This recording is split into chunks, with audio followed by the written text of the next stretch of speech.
Get started. Hello, everybody. My name is Gerardo Saldana, and I have my co-presenter right here with us, Patricia Luntzel,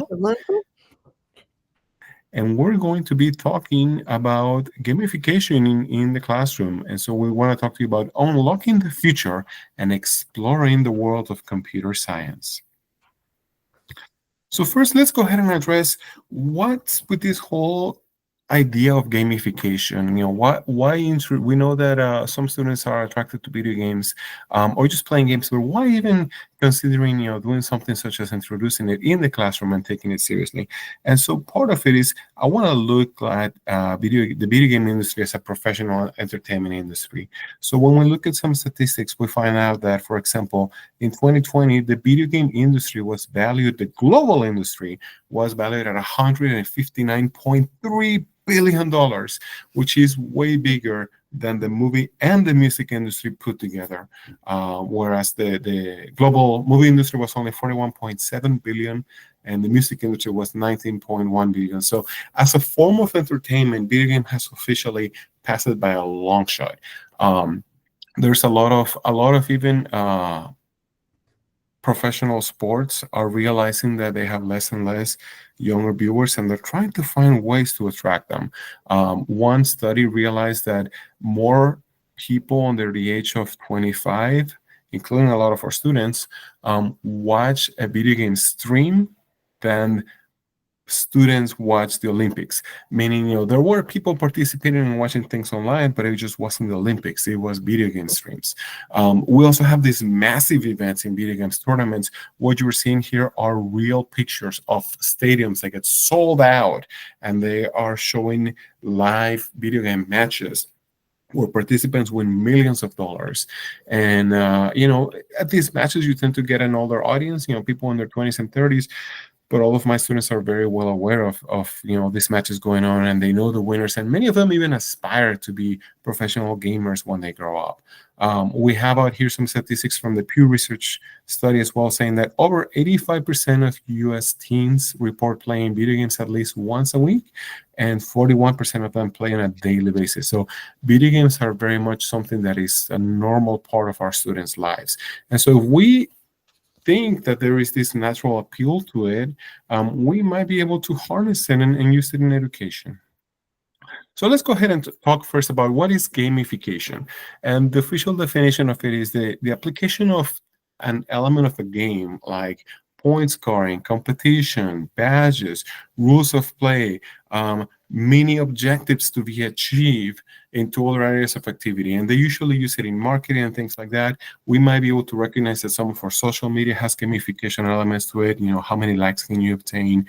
How many badges? If you ever use Audible, when you've been listening for a while, it gives you badges. When you meet your steps in your Apple Watch and your Fitbit, it recognizes and gives you badges as well. And so those are elements of gamification.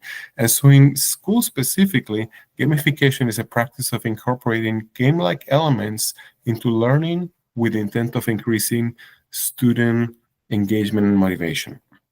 So we see out here a couple of statistics. 13 hours, our students play an average of 13 hours actively video game consoles.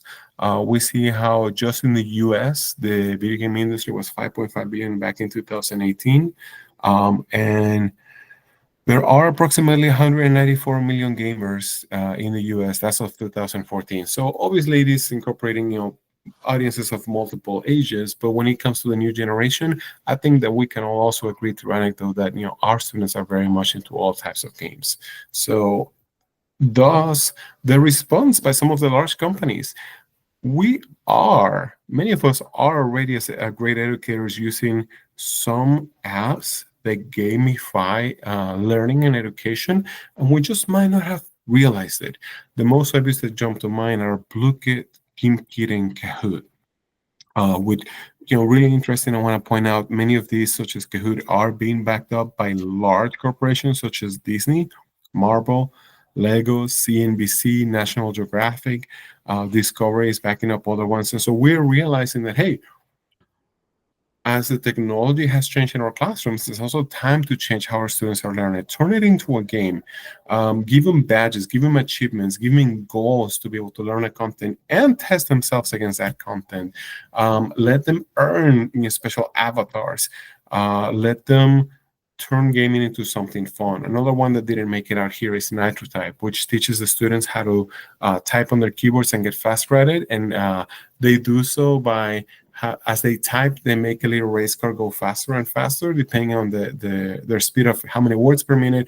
And my students love it. Whenever they finish their work early, allow them to go on NitroType, and they like it because as they get better, they start getting new cars and new effects for their cars, and they're always showing each other their avatar and how long they've been doing it, and they try to improve their speed. So it is definitely, I will say also from my personal experience, it is a very viable way of teaching the students, getting them to be involved in their education, and wanting them to come back to review some of the concepts that need repetition so they can get better. All right. When it comes to the benefits of game-based learning, we know that game-based learning into computer science education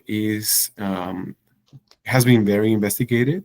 Um, it aims to identify the best practices that draws on existing literature, how gamification and interactive simulations, and even competitive gameplay can be effectively implemented in computer science curriculum. And so it's going to be very similar to what we say. Computer science is going to be very much, the content, some of it has to be memorized, but a lot of it is going to be practice. And a lot of it is going to have to be developing skills and some repetition, even as the students get better at it. And so we see that this is being gamified as well. Many folks know about code.org, that teaches students abstract concepts in through manipulatives, so they get comfortable with it and they try it in many different ways. They do repetition of it as well, of the concept, and then as they get better and better, they start dealing with the more abstract concepts. And so in that way, we start teaching the students computer science through gamification.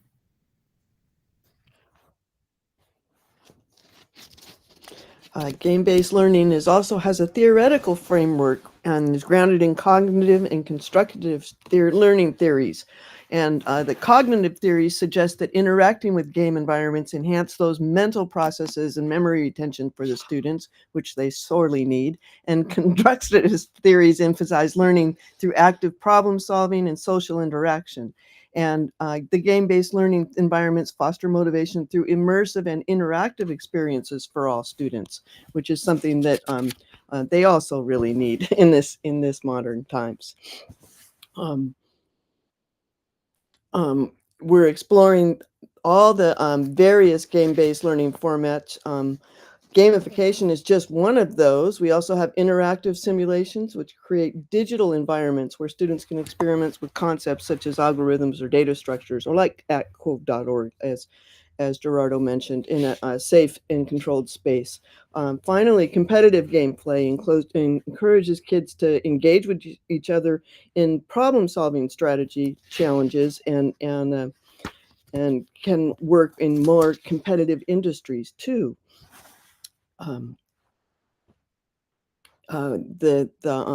This section focuses on practical approaches to integrating those game-based learning into computer science curricula.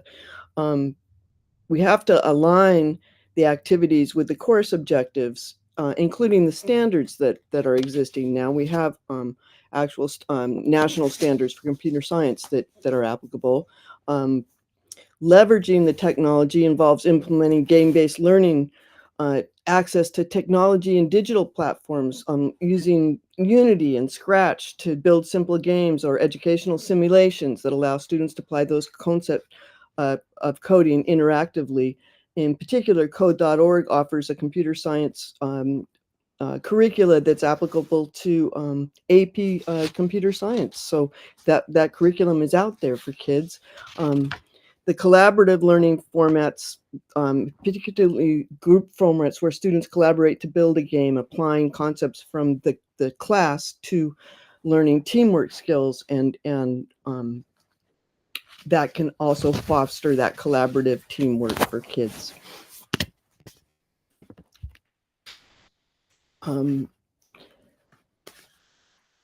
The effectiveness of the game-based learning is found in the theory, and one of those primary advantages to game-based learning is the increase in student engagement. That empirical evidence suggests that students in game-based learning environments demonstrate improved retention of concepts and better problem-solving skills compared to traditional learning methods. And the long-term outcomes of such research shows that game-based learning can also affect and improve their motivation and ability to apply real knowledge to real-world simulations.